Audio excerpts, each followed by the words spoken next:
This is going to be a video tutorial on how to switch between miles or kilometers on Apple Maps. I'll be using an iPhone for this. Let me jump over to my phone here. Okay, I have my phone open now and I am on Apple Maps.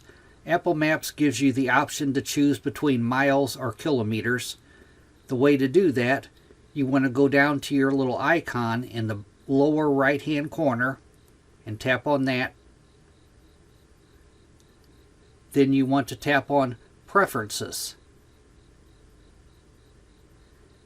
Then you will scroll all the way down to the bottom where you see distances here, and you can choose if you want your distances in miles or kilometers.